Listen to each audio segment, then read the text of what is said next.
Bonsoir et bienvenue dans l'actu animé et non pas l'actualité, car dans l'actualité, on se fait chier.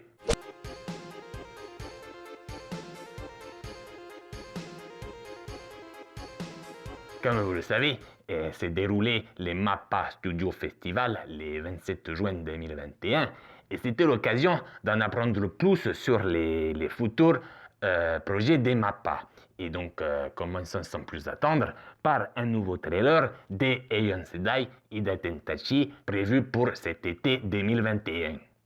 Pour l'histoire du manga adapté, c'est des dios qui sont apparus lorsque l'humanité allait s'effondrer à cause de vilains démonios. Des divinités appelées Idaten ont combattu et scellé les démonios il y a de cela 800 ans. Dans le présent, les Idaten se font yesh et cependant les démons réapparaissent et ça sent les roussis. L'anime s'annonce plutôt pas mal et en plus il s'agit des mêmes créateurs que Ishizuku Reviewers que vous avez sans doute vu pour le scénario. L'anime est doté des seiyuu renommés comme Park Romi ou bien Megumi Ogata pour les persos principaux. Et sans transition, MAPPA et le studio Madhouse s'associent pour l'adaptation animée d'un projet cross média des Bandai Namco. Et il s'agit des Tact OP ou Tact Op. Prononcez-le comme vous voulez, mais j'y dirais juste que c'est un nom de merde. Voici donc les premiers trailers promotionnels de l'anime et je vous avouerai qu'ils me donnent très envie. Et regardez la skin de la perso principale, elle est magnifico.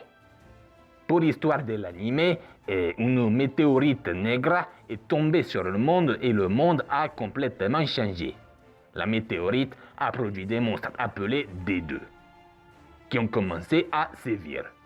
D2, comme ils sont très méchants, ils ont interdit toute musique, qui était la seule chose capable de les tuer. Mais des gens ont résisté aux D2. Ce sont de jeunes femmes qui détiennent le pouvoir de la musique. Oui, la musique. Donc, les musicartes. Ces jeunes femmes détiennent des scores capables de vaincre les monstres qui sont accompagnés de chefs d'orchestre. L'anime se déroule en Amérique de l'an 2047, donc 5 ans après les événements de Battlefield 2042, qui est tombé en ruine grâce aux monstres D2.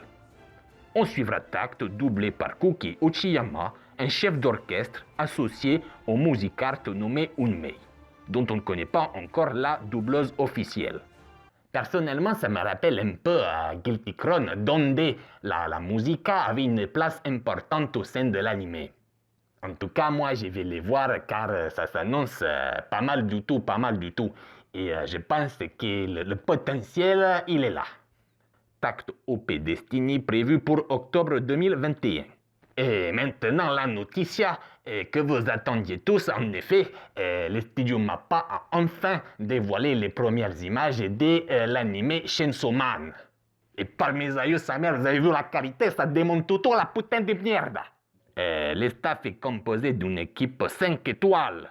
Ça va tout défourailler. En faire tomber les mâchoires, donc allez voir les trailers sur la chaîne officielle des MAPPA et mettez-y un like. MAPPA nous a aussi dévoilé un nouveau visuel des SNK saison finale partie 2, qui devrait être prévu pour cet hiver 2021-2022.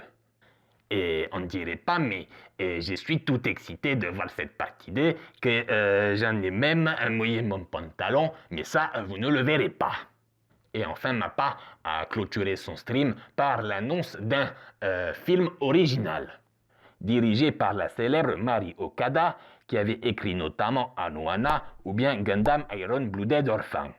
Il s'agit ici des premiers films originaux des MAPPA nommés Alice to Teresa no Maboroshi Kojo. Vous les verrez dans les trailers que cela ressemble fortement à une production PA Works, car le film a pour character designer quelqu'un qui a travaillé chez PA Works. Pour l'histoire, Okada nous l'a décrit comme una historia de fantasia du premier amour de jeunes gens luttant dans un monde incertain et combattant el destino avec l'amour comme arme. Sinon, comme Mari Okada aime si bien le faire, la tragédie, le drame sera bien présent rien qu'en voyant les trailers. Et Mappa a donc fini son stream par une vidéo commémorative pour célébrer l'anniversaire des 10 ans du studio, ma foi très sympa à regarder. D'ailleurs, nous avons pu interroger un animateur chez Mappa pour nous parler un petit peu de l'anniversaire des 10 ans du studio. Bonjour, vous travaillez chez Mappa et présentez-vous s'il vous plaît. Bonjour, je suis Sumokoru, je suis un animateur chez MAPPA et je suis très heureux de participer au projet de 10e anniversaire MAPPA. Mappa a accumulé beaucoup de projets et comment vous vous en sortez? Oui, MAPPA a beaucoup de beaux projets en stock et je suis très heureux d'y participer. D'ailleurs, MAPPA m'a accordé des congés supplémentaires. En effet, j'étais à 86 heures et ils m'ont mis à 72 heures, donc je suis très content de pouvoir travailler avec eux. 86 heures par mois?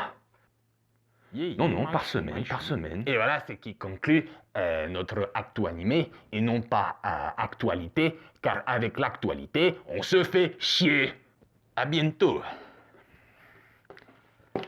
Sérieux, ils ont combien de projets, Mappa là?